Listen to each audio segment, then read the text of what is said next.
I am now just monitoring. Okay, it looks like we're connected. And I think we're about to actually, yes. Let me make sure.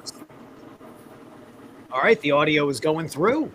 I think we're in good shape. All right, how's it going, everybody? It's Zerilath, and we're continuing in subject matter related with my coverage of Che Guevara, as well as in general some socialism, liberalism, sort of tropes of the past by which many things have evolved from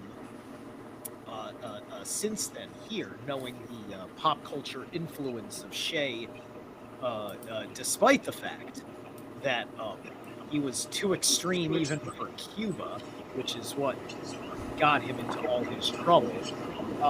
And some of you know very well my friend MacDonald from Costa Rica from the Talamanca Review. He's up there in the Talamanca Mountains in Central America. And Bruce, if you don't know him too well, he's a Canadian expat would be accurate, right? Canadian. Yeah. Yeah. So he's a Canadian expat. That's how I've been describing it. Just want to make sure that's accurate for you, because I know it's accurate for a couple of others. Who's practically a Costa Rican at this point, fluent in Spanish and English, and if you've been listening to the Talamanca, he's been really tapped into the oversoul of a lot of different peoples, a lot of their basically their ancestral souls, and the psychology and dark sorcery that has come and gone through the continent for a long time. And I said to myself, Bruce would be excellent to talk about Che's pilgrimage through South America, and then his failed resistance in South America. So I had you take a peek at all that stuff. I've been going through so many different things because I believe that this ties right into. There was one comment on the second Che documentary that I watched on the channel where the guy described him as too much of a Jansenist and asceticist. So I knew what an asceticist was. So, Mr. Rigorous self-discipline, right? But the Jansenism I had never heard of before, which I found out was a resurrection by this Jansen guy by accident, because he privately published his Thomas Aquinas, right? He wrote on Thomas Aquinas's writings and came up with Jansenism as part of this. You cannot work in any way, shape. Nothing you can do can determine whether you're going to have God's grace or not, right? Determinism. There was determinism about things, right? So Che Guevara had a kind of atheist determinism with kind of like almost a conservative type of socialism, because as I'm looking at how he handled things, it was conservative socialist, because everybody had to work. It was all egalitarian work ethic type of thing, and and schooling was also indoctrination. I'm getting a lot of static from your end. You're right. Let me see. I probably have to turn my speakers down just a hair. I'm probably getting unnecessary feedback. I want to make sure I didn't turn myself down too much. Speak again, Bruce. Hello. Okay, we're good. All right. Okay, that seems to be a bit better. Static comes back right away. Yeah. Make adjustments. Yeah. So, Bruce, what do you know about the period of time which I believe Che was in the it was late 40s, maybe through the early 50s or so. He took his little tour of South America. You had a look at his tour, right? You look Yeah. at the countries he went through, the perspective of his communist anti-colonialist awakening, right? So, Yeah. uh, in your opinion, what do you think that he was seeing from his point of view? What did he think he saw in these places in South America? His assumptions of what they wanted. Well, I think the okay. First of all, let me say that it is beautifully captured in a motion picture called The Motorcycle Diaries, where a young Che Guevara, who's in his early 20s, goes on a motorcycle trip with a friend of his who's a bit older. He's about 30. And I think Che was partway through medical school at the time. He was a very smart guy, came from a very good family. He was originally born and raised in Argentina. So, and that's interesting too, because he would have been exposed to some of the National Socialism of all the expatriate National Socialists from Germany, right? Oh yeah, Because, and he's part technically like some like apparently he's got connections to Ireland, but Lynch is Anglo-Norman, and they've dropped his legal father's last name from his identity. His okay, name, his legal name is Ernesto Guevara uh, El El Santa. It's his mother's maiden name, and then Lynch, and she's yeah, full blown Argentinian, right? yeah, Yeah. So he's yeah, got an Anglo Norman name. I looked at his family crest. He's a Templar bloodline like me. I'm a Purdy. The Purdy crest has yeah. the closed helmet shield. He's also does. His colors, funny enough, are blue and yellow on the Lynch, the same colors as Ukraine. Isn't that interesting? And the Lynch It is. has a connective relationship to Charlemagne. Templar Knight Wow. related to Charlemagne by deep ancestry. The Anglo-Norman side of him is either South Scottish or North English, meaning he's from us.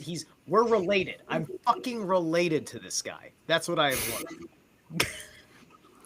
Well, it's been my experience that if you keep digging, everything goes back to Scotland and Ireland, Egypt, everything.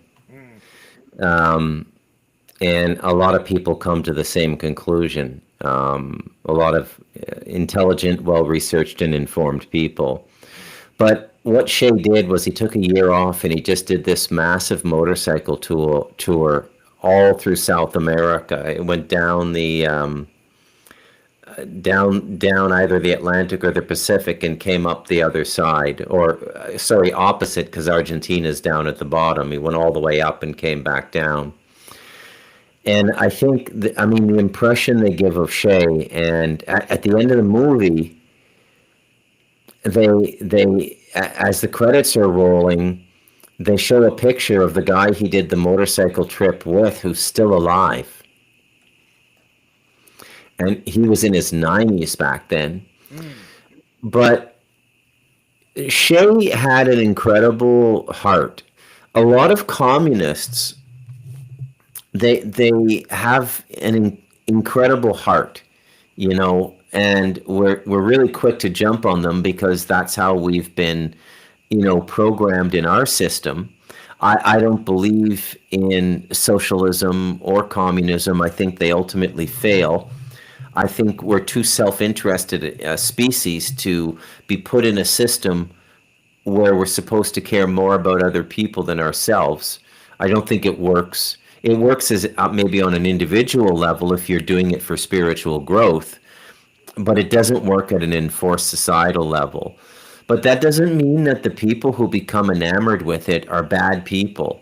Very often, they're the best of people in that society. I mean, have you ever done a deep dive on Mao Zedong, the 1,000 Mile March and everything? I mean, Yeah. pretty much every one of his close friends was killed in it fighting for the control of China from World War II till about 1947. Yeah. And And right, and one of the things is right because this was Cuba's fight as well. It's the anti-colonialism thing, right? yeah, Colonialism.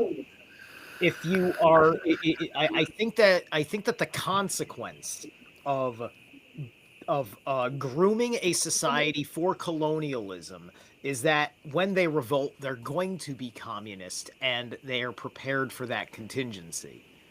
Because if yeah, you can't break from the consensus from that, just like whatever consensus between the different uh, uh, of our bicameral party system in America, there's defaults they're trying to wrangle people with. yeah, yeah.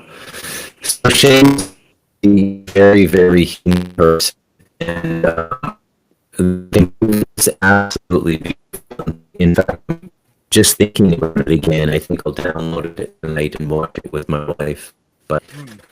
it's absolutely beautiful. He had a tremendous compassion for people, especially vulnerable people.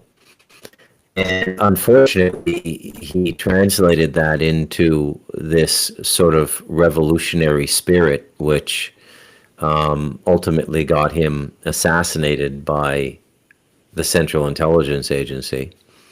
But Shea comes along at a time when Latin America was trying to define itself.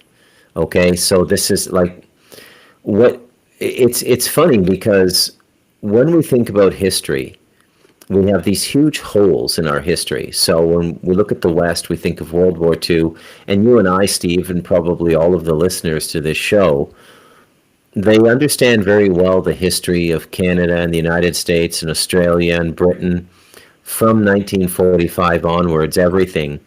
But we don't really tune in historically to Latin America, Central and South America till like the 1970s and 80s. And remember that after World War II is really when communism came into full form.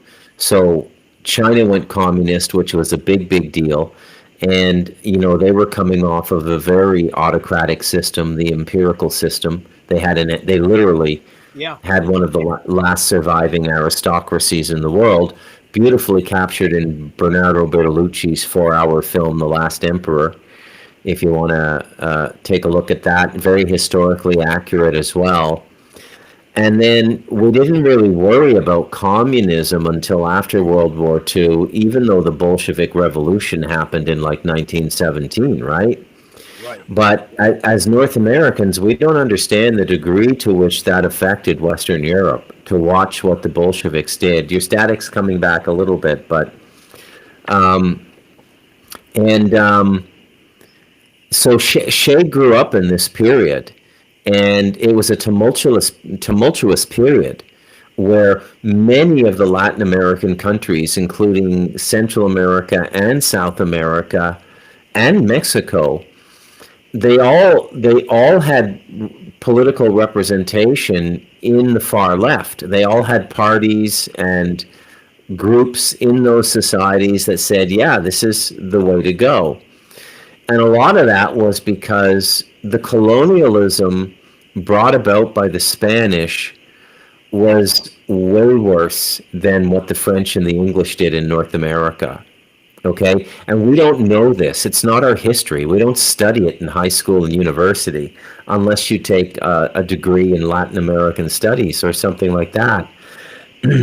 So they were left to their own designs, and a lot of them opted to go to the left.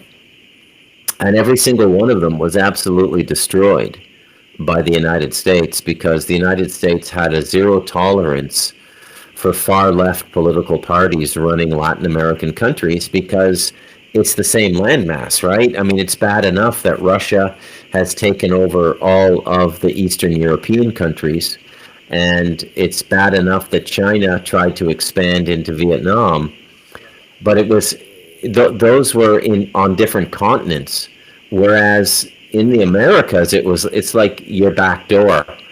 Yeah. And I've always felt that there's been a terrible relationship between Canada and the United States. Sorry, did I talk over you? Yeah. Yeah. No, I was kind of just gonna double down on that in some respects, it's more like our base. I mean, Yeah. it's just right there. South is prospectively below us, right? So, Yeah.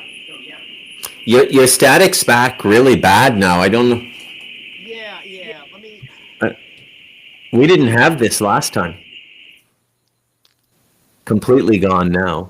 All right. I cycled the mute button on the Riverside, so that maybe fixed it.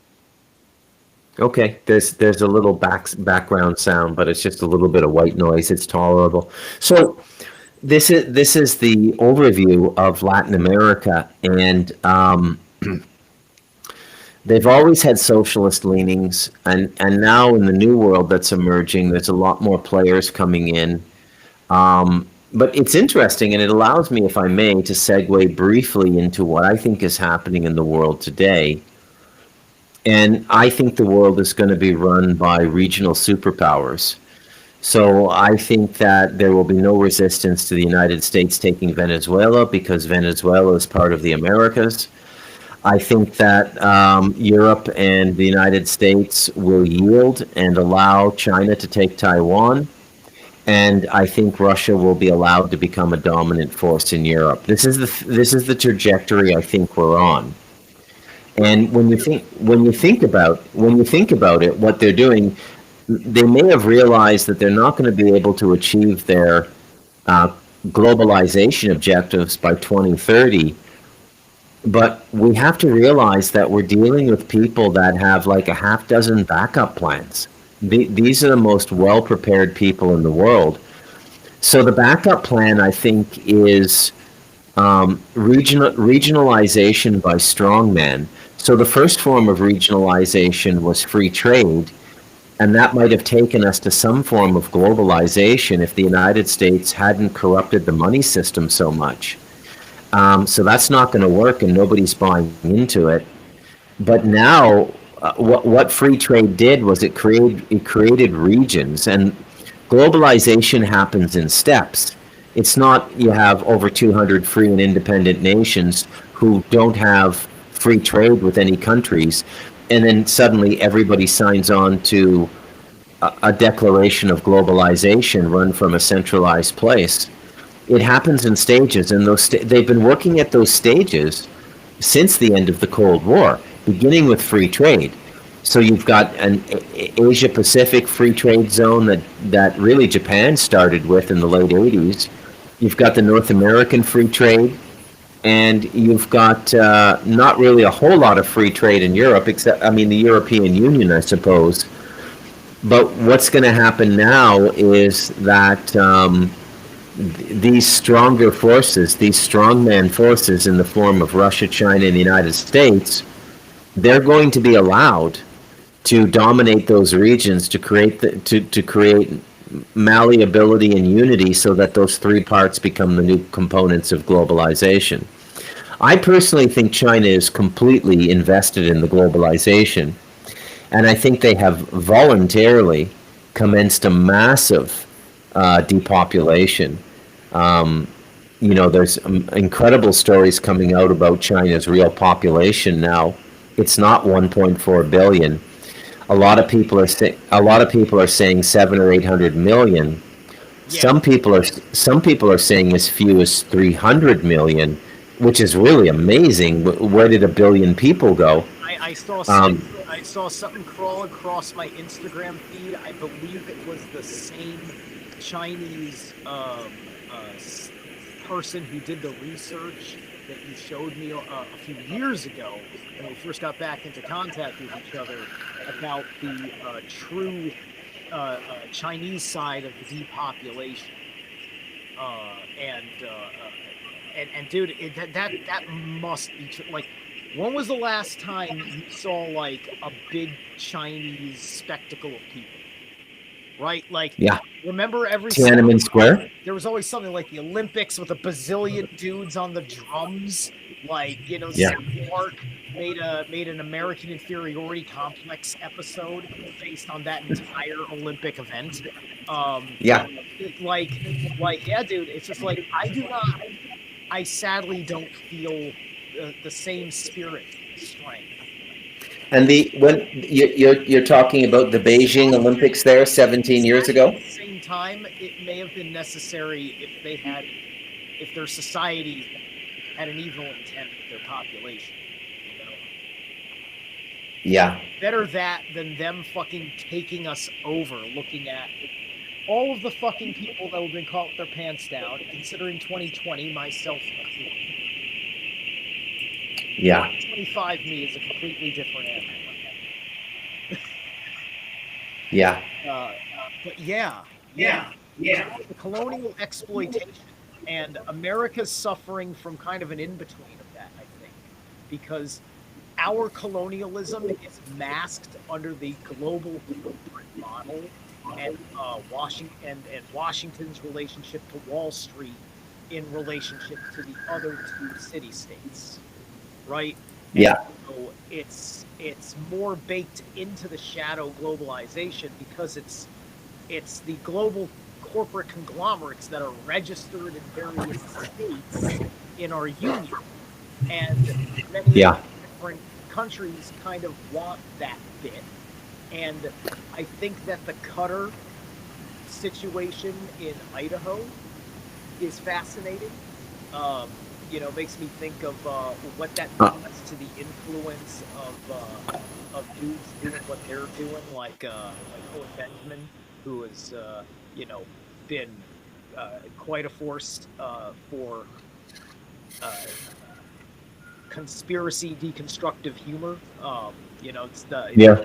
It's one of my favorite fucking things about that guy. Shout out Owen Benjamin Big Bear and the Idaho Bears.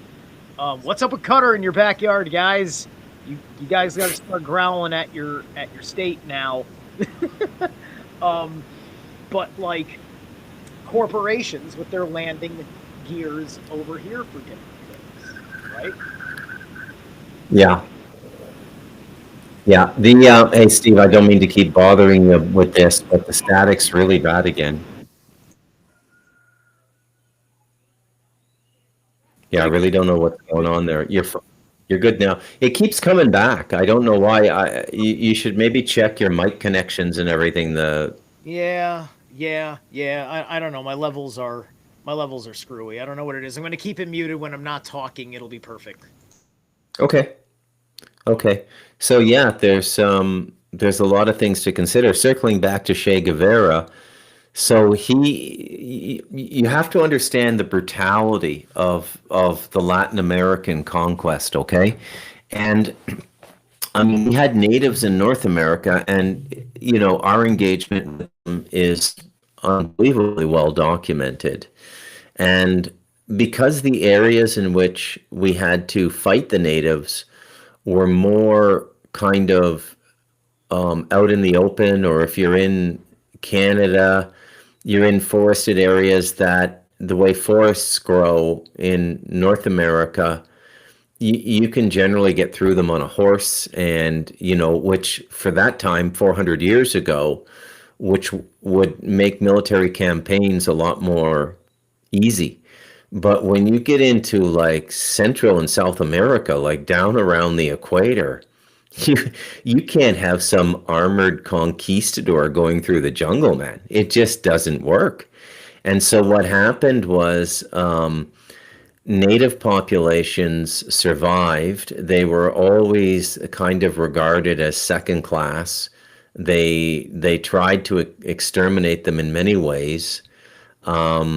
And there's a lot more interbreeding down here.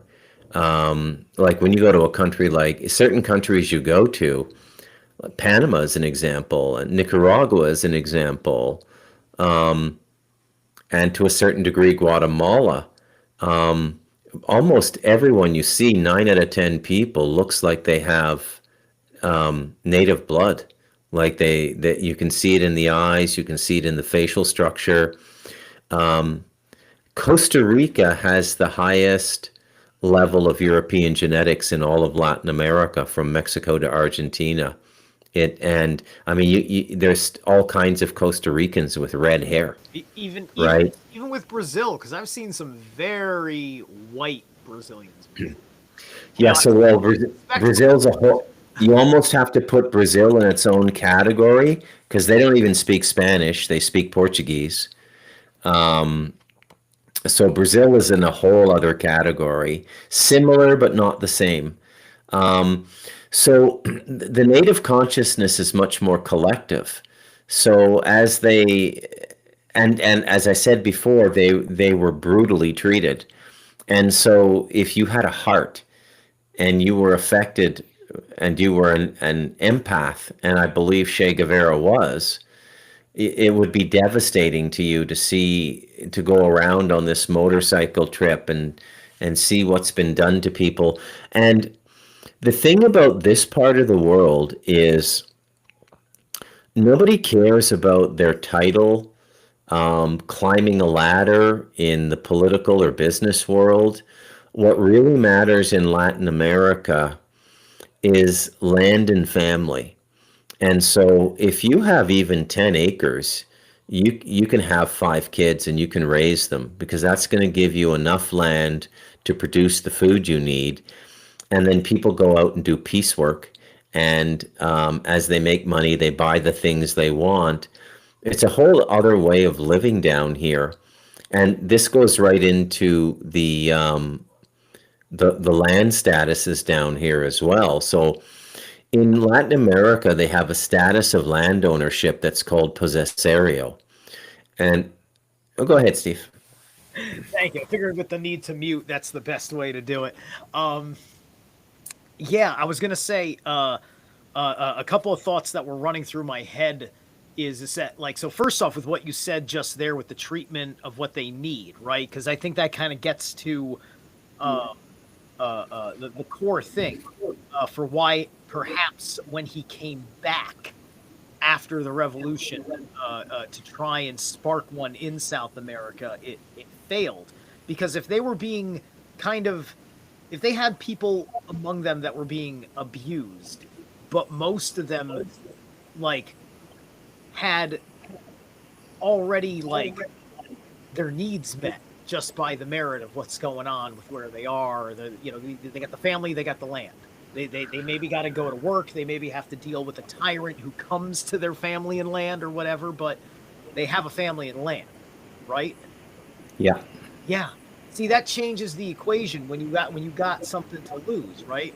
A lot of Yeah. people they don't, a lot of people they're not gonna be like, let's go 1776 on your ass. No, let's go hide my family away so we can fucking survive, right? Yeah. It changes the equation. You have to have a whole different level of it's a whole different level. You have to have some sort of insurance policy for the person making the sacrifice of leaving the women and children behind, right? Yeah. You know, yeah, yeah. Exactly. And so Certain dynamics.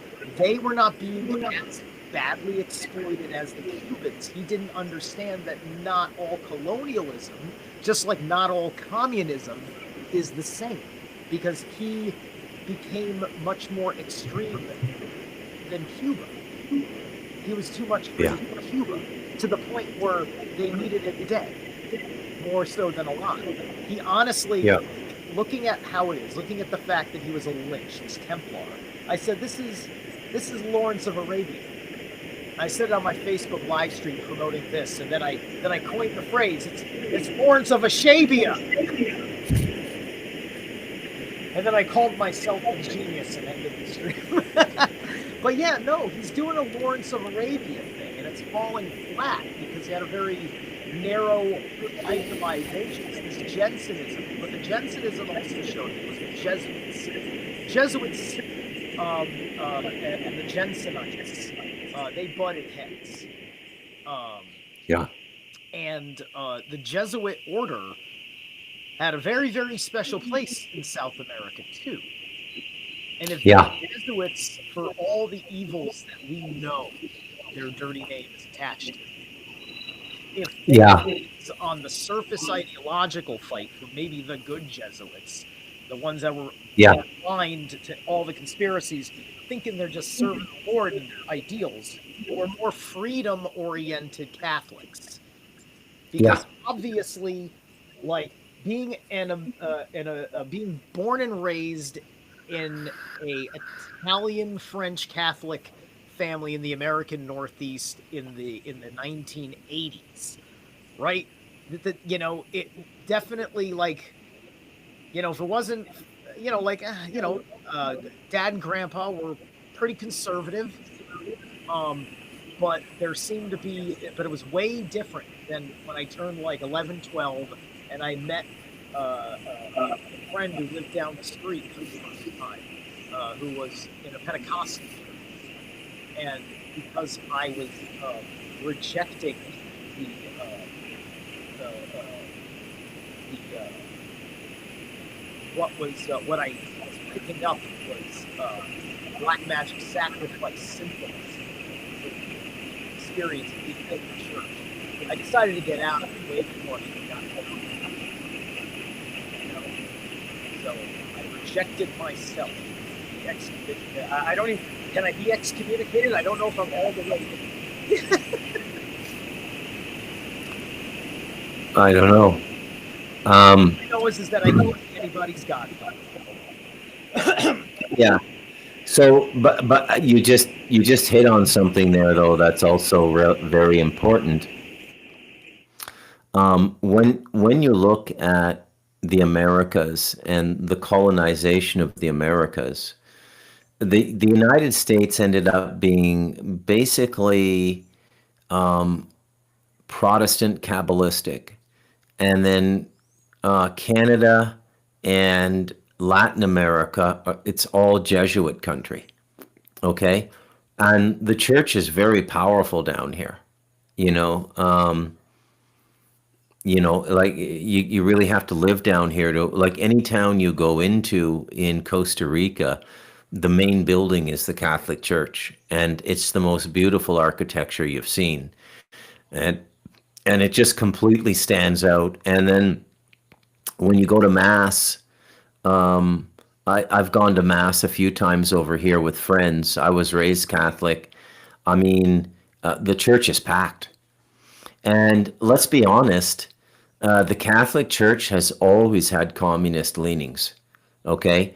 But which is ironic because the actual doctrine of Marxism wants to eradicate religion, but the equitable distribution of land and property amongst the national population is something that has always appealed to the Catholic ideology, even as high up as the Vatican.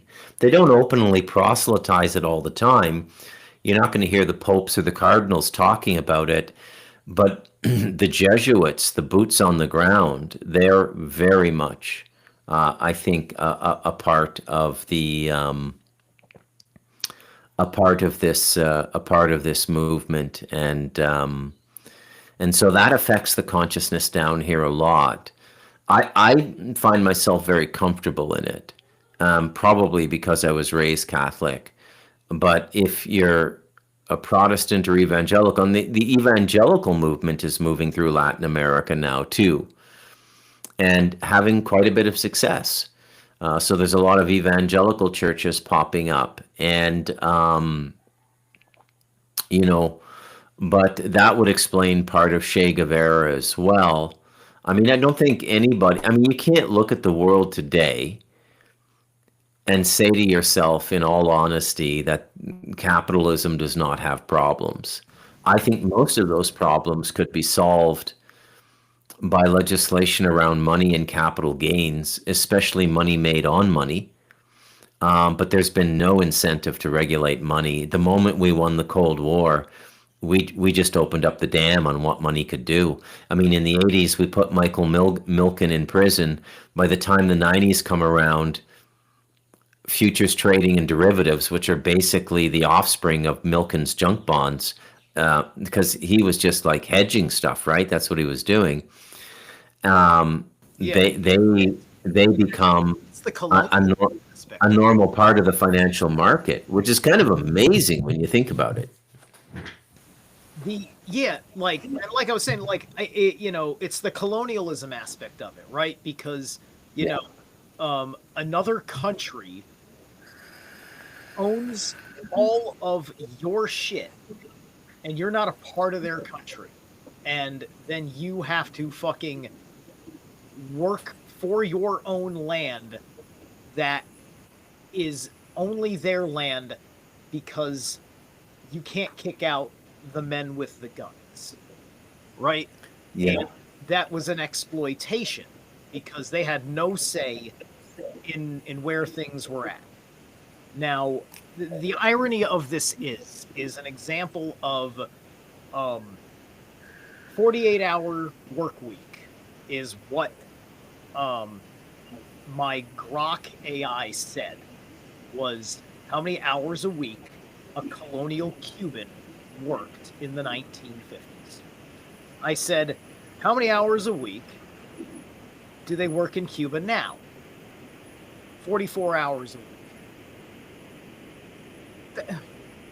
It's like, and and and everybody's literate at a seventh grade level, and they've peaked as a civilization because they were exploited by capitalism to the point that they convinced themselves that there is no value to the person that will never own a company for the existence of their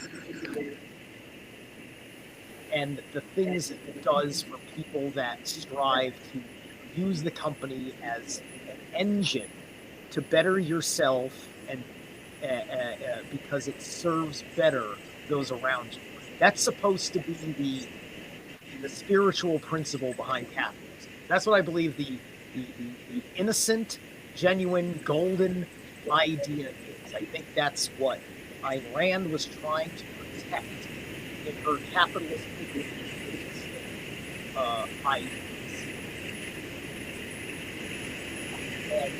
I'm having tremendous difficulty hearing you, Steve.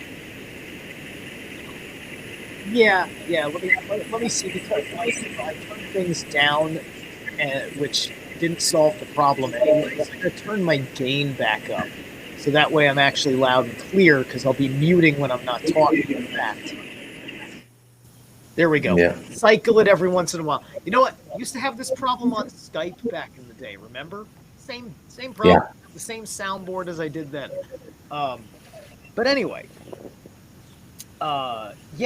yeah. So, like, what I thought, what made this deeply relevant is that I think that Jensenism or a modernized offspring of it is what we get out of a lot of So, okay, American, just I just want to redress that, okay? Because so are you referring to Jainism, the religious movement that began in India? no. Jensenism was from Bishop Jensen. This is getting into 16th, 17th century Catholic theology, right around the time that the Jesuits were falling out of power, and right around the time that the Roman Empire in the esoteric history was falling. Okay. Get it? Okay. Get it? So Yeah. Jensenism, I found because this guy in the documentary said Jensenism. I said, "What is that? What is that? What is that?" And that was my little hint. Like that's your like rabbit trail or whatever, right? That's getting me to the answer I'm looking for, right? Because I think it's directly related to um, the American fundamentalist conservative mindset. I think has I think that these deterministic ideas are somewhere in there because I think that if you look at American expansionism, imperialism, right, manifest destiny and all that stuff, well, destiny, they're predestining, right, predetermining their future and assuming the predetermination of anybody who's already here. Yeah. So Yeah. I think that they don't have that precise attitude in the Catholic Church. Yeah. Even if that thought is sometimes there, it's like usually on the fringes. You know, like when there were pro-Nazi Catholics in during the 1930s and such, right? Um, Well, they were kind of an it, exception, not the rule. it's oh, I don't know about that. I don't know about that. The Vatican, I think, worked hand in hand with the Nazis. and that's well documented actually. So I don't know if I would agree with you there. Well, yeah, no, Um, they work hand in hand with the Nazis, but they work hand in hand with anybody that will work hand in hand with them.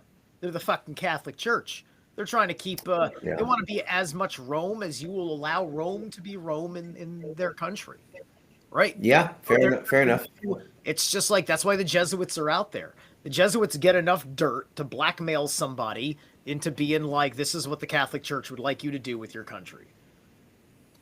Yeah, Remember, the Vatican pulled out of Italy right when Mussolini came on the scene. The Vatican's a 20th century. The Vatican as a city state is a 20th century invention, legally speaking, on paper. whoa, I did not know that. Yeah, they pulled out. They pulled out right around the time of fascism in Italy. Go look it up. Before that, the Vatican was a part of the Italian nation state. And who certified them as an independent nation state? The United Nations wouldn't have been formed. Well, League of Nations. Like it how was do you do that legally? it How do I set my pueblo up here as a nation state separate from the world?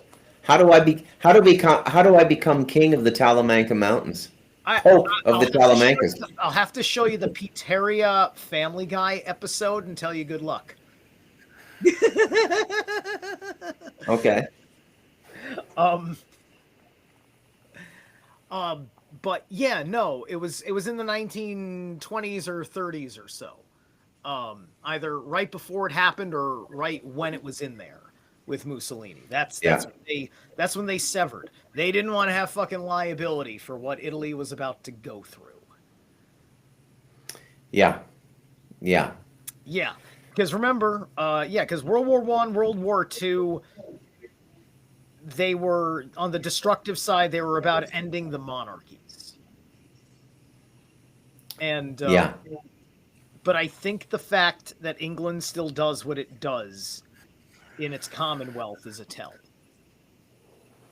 right? Yeah. So Yeah. England, I guess, did skirt out of it. So, if I may ask, what's the take you've been taking on Shay in this series you're doing?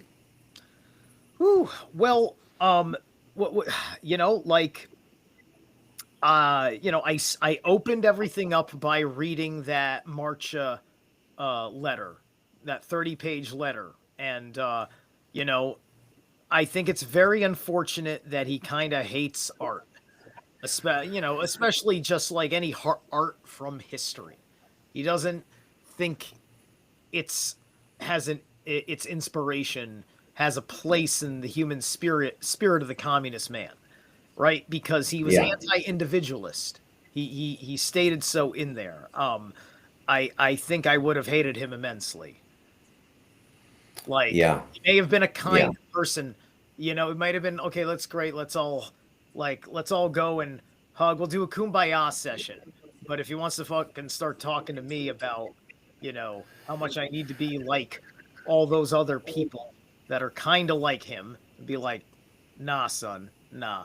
You point your gun another way, we're gonna have problems, right? Yeah. It doesn't work for me. Indoctrination, school indoctrination system. Um, you know, uh, um, and he may have been pretty smart, but I didn't see him seeing a cutting edge vision of why I would want to like. I just sat there and I said he didn't just simply try doing capitalism for yourself. Like, did nobody tell you how you do small localized capitalism?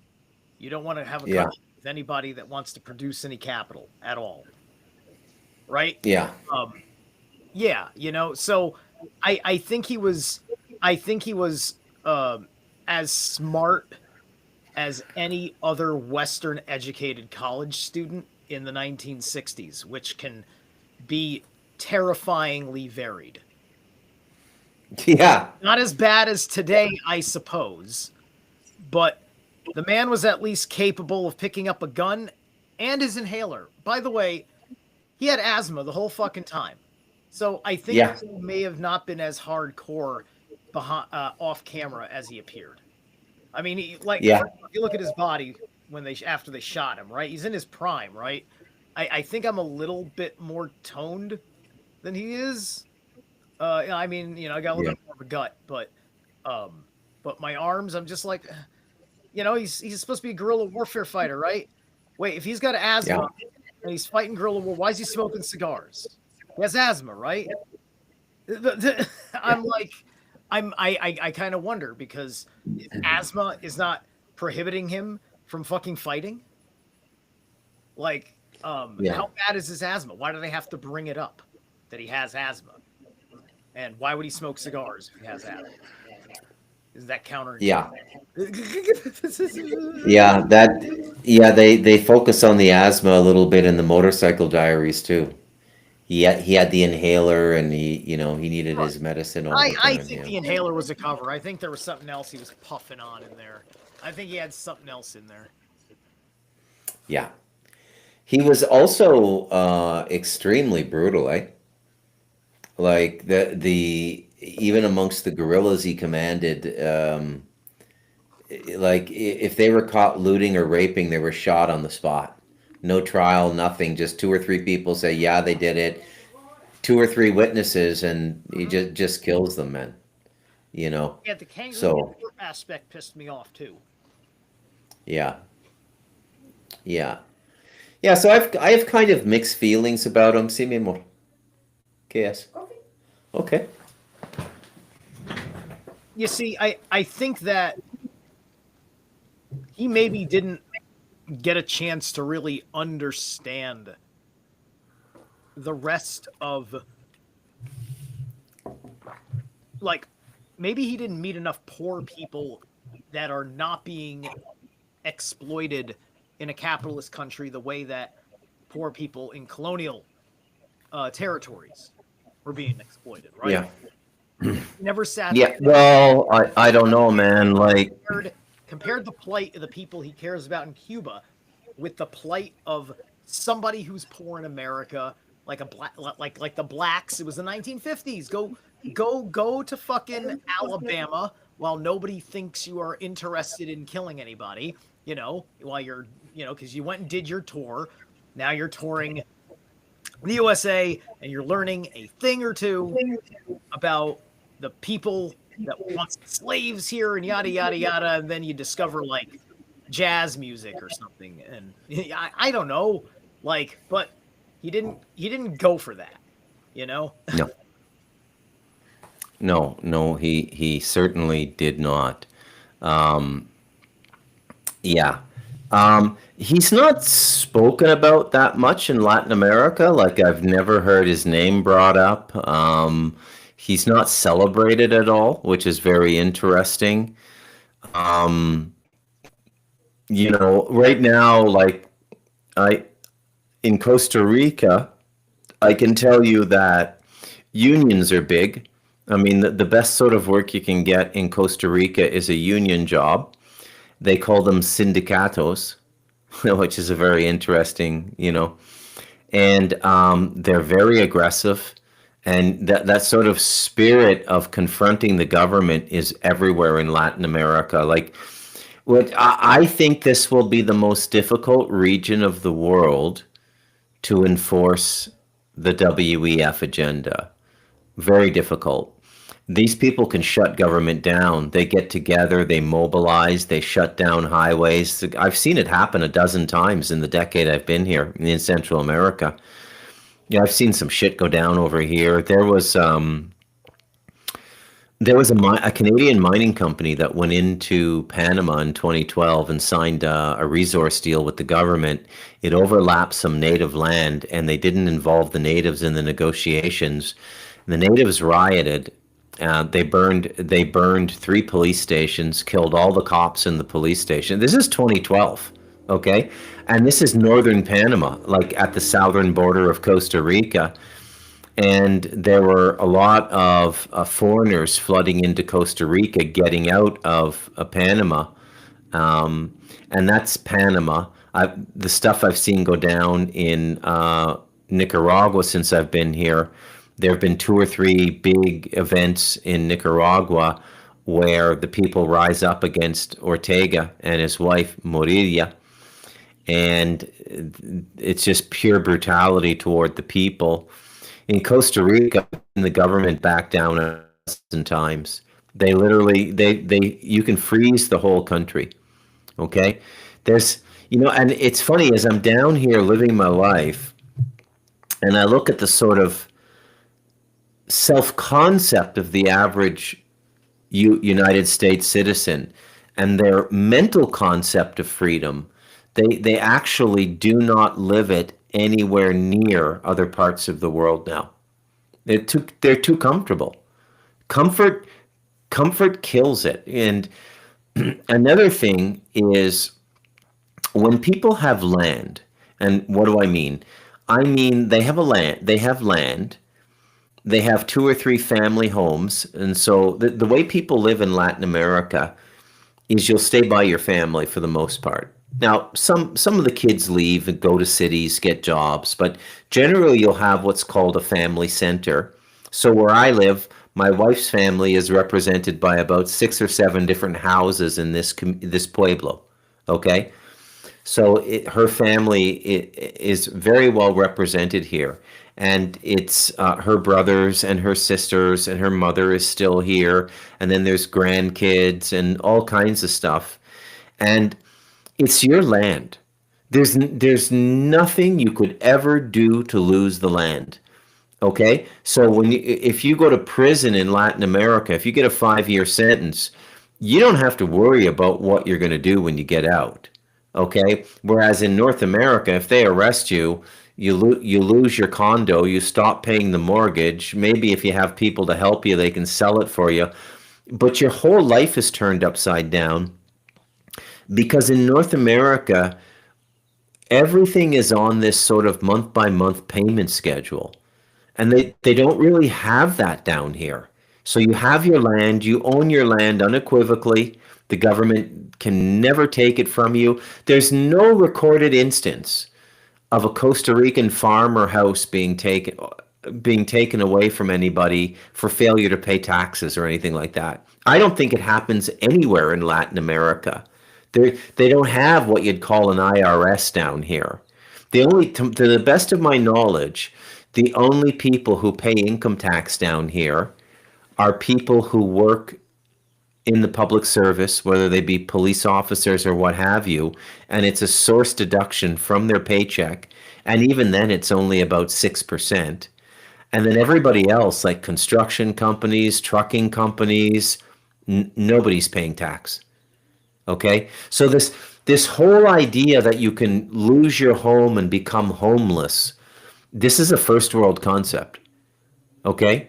Everywhere else you go in the world, if you go to peasant China, unless the federal government wants that land for some legitimate reason, like Three Gorges Dam comes to mind, and then they'll pay you fair market value or above for your land, and then you can go move somewhere else. But this idea of losing everything you own, like being sued and losing your home, and it doesn't happen down here. It's a uniquely first world British common law concept, okay? And so that produces a lot more strength in the population, a lot more ability to stand up to government. The first world is actually living the prototype version of the WEF and has been since the 70s. And they're too stupid to even realize it. Or I shouldn't say stupid because they have really good IQs and education. They're too inexperienced, meaning that they haven't lived in other parts of the world to see how things work. And when you live in one place your whole life, you come to believe this is just how the world works. Everybody, like if you were to talk to my wife, she's born in this little mountain pueblo. She's lived here her whole life. She believes the whole world pretty much functions the way this pueblo functions. And everybody does, So there's a tremendous security here. Your land is your land. And everybody has a certain percentage of their food supply on their land, whether it just be a chicken coop, a pig pen, some fruit trees, stuff like that. You don't have to worry so much about all of these daily and monthly bills to get by. And now I'm explaining all this because it produces the revolutionary spirit that can back down government. So, as a point of comparison, let's take a quick look at the 2022 trucker convoy in Ottawa. Well, what did they do? They took away the trucking companies' licenses. They seized trucks and property. They froze bank accounts and they froze crypto accounts, and they froze millions of dollars in a GoFundMe account by contacting GoFundMe directly, and that money was never returned to the people. And so it's by basic common law property law, that was theft, but nobody discusses it as theft, and it was.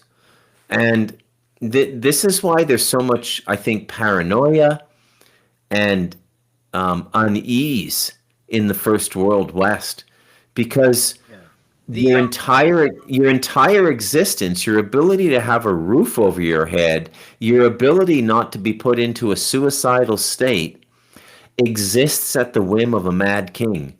Whereas in Latin America, you don't get the mad king so much. We are, yeah, like we've been dealing with, it's been a big part of like anybody who has been trying to say wake up since 9/11 or something, right? We have left the institutions that keep our that keep the things that we think that we know as testedly correct as possible and always fluid to new tests. When there's a possibility for new results, a new test needs to be accepted by that institution, such as new cases brought to courts, right? New, if you lose in court fighting a certain law, you go back, you have an argument that attacks a different principle of the law that's trying to get the freedom out of it that you're fighting for, or the corruption out of it that you're trying to patch up or something, right? Yeah. And so we've had too many institutions and persons like Fauci, any fucking president up until the 45-47 as above suspicion. Unfortunately, 45-47 is above suspicion in the opposite way, which is why we're all being driven mad right now. Yeah. Yeah, good articulation, good observation. Yeah, because Trump is guilty as hell of shit, but he's not guilty Yeah. of what the media is saying. But the media never says the president is ever guilty of anything. Yeah. Right? And Yeah. so, which has always been the great question of this psyop is why don't they just fucking go easy on Trump if he's secretly part of whoever's like, and I'm just like, isn't it obvious that you're just watching two intelligence agencies have an argument in front of you? Yeah. Right. Yeah. And this is my point, is that I think that Shea is somewhat involved in the Freemason Jesuit shadow war. I think that the Masons as a threat. Have you found evidence of that? We know. Have you found evidence of that?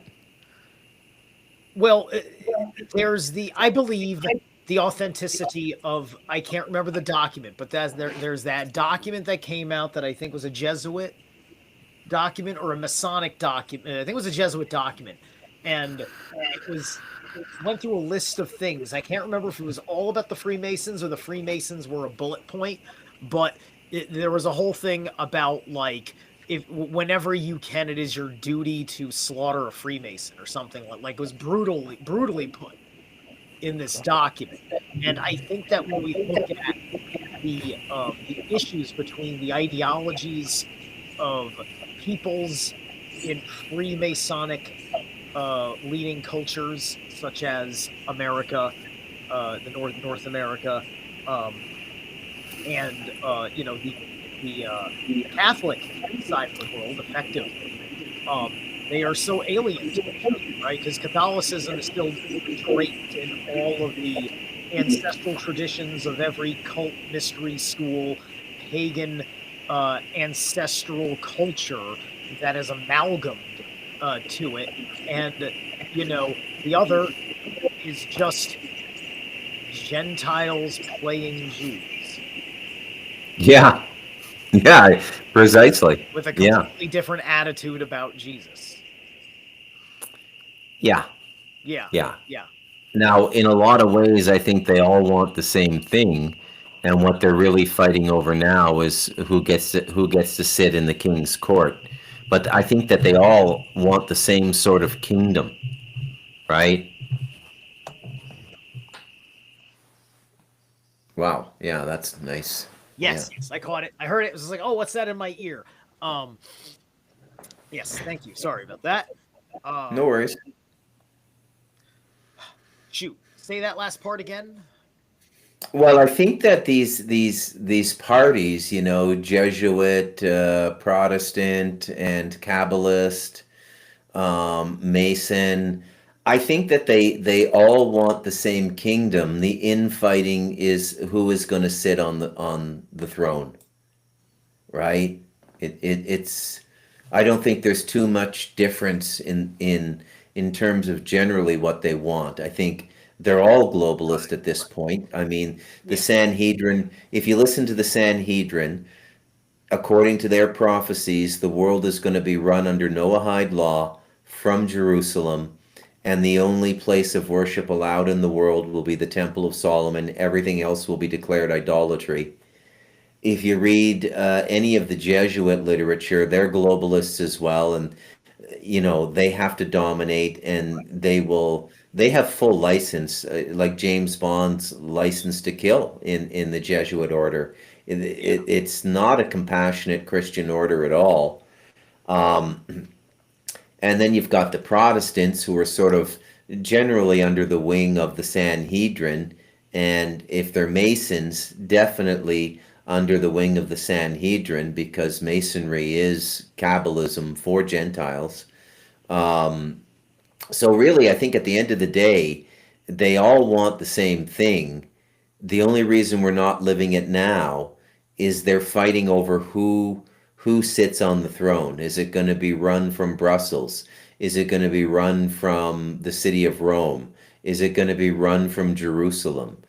And I yeah. think that's the, But you know the what? I also stage. think I also think that it's the perpetuity of what's going to be there in the complex systems of the world in which we have evil actors participating in that we now need to be mature enough to acknowledge and start like like uh arguing with them because we're talking about like what now that we are on a world a fully known world as far as we think we know this globe perhaps that we exist on, right? And so we know all the civilizations that are here and all of the lands in which civilizations can be and in Antarctica's case might be in the future. Um, and so the national interest is always going to be in how the global power structure looks,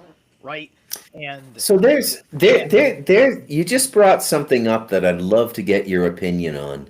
mm, There are more and more headlines talking about an invisible Nazi government running the world now. Where are they coming from, and do you believe them in any measure? well, we've known about these conspiracy theories for a long time from our Revolution Radio days, right? So the I mean, if how many times have we known? And I mean, like I always loved Jim Mars, right? Jim Mars was, I think, was a friend of Sean David Morton. yeah. I'm a big believer in what the science division of the SS with the Vril and the Thule occultists, that at the very least they may have set up a very, very cool base and maybe built a colony, and it's not even been 100 years, so they, so they would maybe only have one or two generations of children that are now adults that can pilot their digluckens and their cigar craft and all their other cool little toys. Um, Yeah. you know, and so yeah, no, I absolutely believe that there are these people. I don't even know if they would even consider themselves Nazis anymore.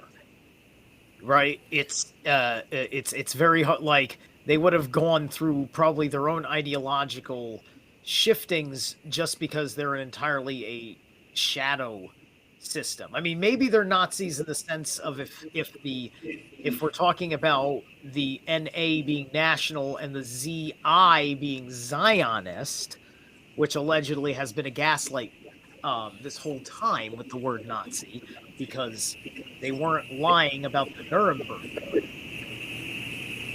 Some Yeah. people are very angry that But when you think about it, if they did get down to Antarctica and they discovered the remnants of Atlantis, they would have discovered all that technology, and they would certainly be running the world now, clandestinely, um right?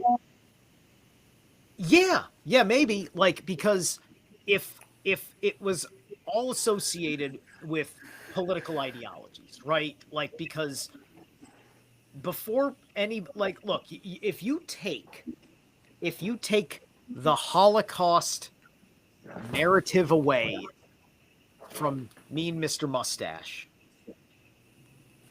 and you've got something that's far more reasonable, still tragically sad as a World War II consequence, but not the deliberate extermination of people that by law they were deporting by Hmm. racial standards, but were deporting, as opposed to America, which is doing it by legal status standards, because we're not racist, we're legalists over here. It's much worse. But anyway, um, but seriously though, um, then uh, um, you've the only thing that you've really got is a guy who invaded Poland. Yeah. That's all you got is a guy who invaded Poland. Not much different of a story than World War One. Yeah. Right. Yeah. Right. Or more succinctly, a guy that was trying to get his people out of the straitjacket of Versailles. Right. Or at least he was manipulating the people by promising them that he was freeing them from the powers behind Versailles. Because, of course, Yeah. everything was reduced to the Jews, which doesn't answer the question properly. And now we have a different, Yeah. not only a clearer definition of what Jew may have meant in Nazi Germany for real, versus what a Jew has to mean now, because now there's a state of Jews involved. Yeah. Yeah. Absolutely. Absolutely. So, who killed Che Guevara according to your research? Well, man, he like the like it was just a coincidence. I didn't know that Tucker Carlson was going to interview the CIA agent who I think also stands as conspiratorially suspected of being the guy who pulled the trigger, but definitely was there as the American witness to Yeah. to his execution. So I mean, I didn't get a chance to look into all of the details. If it if it was a sanctioned execution by the proper jurisdictioned authority of Bolivia, then um, I suppose it doesn't matter. I mean, I did hear the story that the one guy tried to shoot him, but his nerves acted up and the gun jammed or something, and then the CIA agent shot him because the other guy couldn't do it. Nobody else wanted to do it. Yeah. 1 second, Steve. Yeah, you have a better story? What's up? We were Yes, going to handle this interruption real quick. That's all that I've heard. I have no. I couldn't. I couldn't effing tell you who actually pulled the trigger. I suppose that person would have to be connected to whoever made the ultimate decision that then got handed off to the higher ups to fulfill the orders, and that's all I can really. Yeah. That's all I can really say, right? Because nobody got clear on the details of the conversation by who, in which the Bolivian Authoritative Council discussing it said, "No, we're fucking ending this motherfucker." Yeah. Now, I got to go soon, but before I do, there's one other thing I want to discuss with you, and that's UNDRIP, the United Nations Declaration on the Rights of Indigenous Peoples, which is huge now. Okay, we had this huge thing. There is legitimate concern that nobody in Canada owns their home now, based on 2 or 3 court rulings in different provinces. And my question is, why now? And UNDRIP just got certified, I think, around the beginning of COVID, but it circles right back to Che Guevara when you think about it, because they're giving all ancestral land back to the natives. Anyways, on that note, Steve, I do have to let you go. I've got guests, and I generally only do an hour anyways. That's my thing. Talamanca review or whatever. Yeah, I was hoping for 2 hours, but long gone are the 2-hour roundtables in the middle of the night. Yeah, well, that's okay. They serve a greater purpose in the light. Okay, brother. You be well. Thanks for having me, man. You too. I'm gonna land the plane over here. Okay, guys, that was my buddy Bruce MacDonald with the Talamanca review. He gave me a good maybe hour and 10 minutes. We were running late. But yeah, meditate on his words deeply, and if you like him and you're a very patient listener, or I suppose you can speed him up. I mean, he never does these live. I don't even think he does these premiere style, so he talks real slow on his show. Because he does it from his deep meditative, contemplative, introspective, extrospective flow state from his guru side of things. And so if you listen carefully to that, you'll have a deep understanding of the socio-political dynamics of South America in relationship. Now, Bruce asked a very good question just before his wife had to throw life at him. And he was going on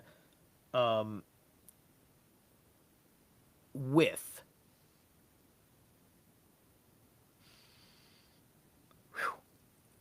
holding one flow state together and making sure I keep the other one together can always hit a pitfall. It'll come back to me in a second. About the UNDRIP, yes, the UNDRIP situation, and the indigenous peoples. Well, you're going to have to double check what ultimately is going to constitute the proper legal definition, and then ask yourself, can I reject a rejection of me saying perhaps this qualifies to me also? You may still have to move, but you're moving for the same reason the indigenous persons are moving.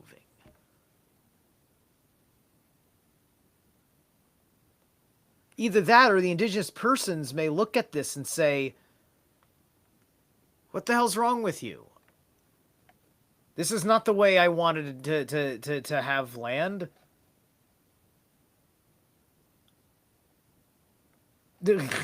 Right? Because it doesn't sound like this move is doing the indigenous people any fucking favors.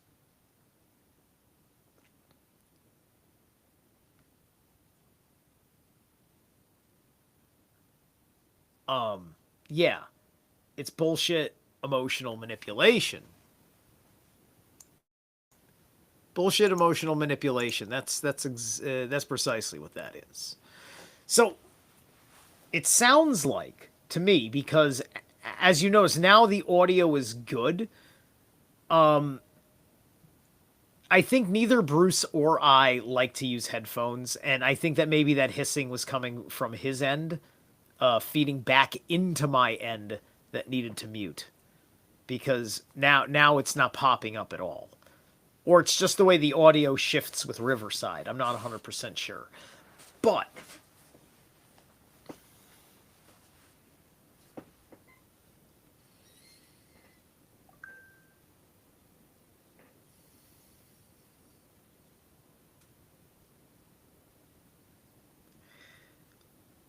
just remember that there's going to be different kinds of people that are going to be much more about your ability to make choices, and people that are going to tell you you don't have a choice. And if they ultimately see the highest principle of life governing that statement, then you're going to go through a whole lot of suffering if you allow that person to think that way uncorrected. And I wonder,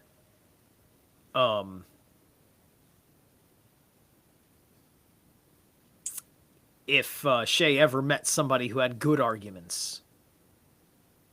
Or was he always thrown somebody with bad arguments to mirror back to him his assurance that he is right because he is smarter than the person who was wrong? Think about that. Because that's kind of what they were giving us with Charlie Kirk. All right, man. Thank you so much. I'll catch you guys later.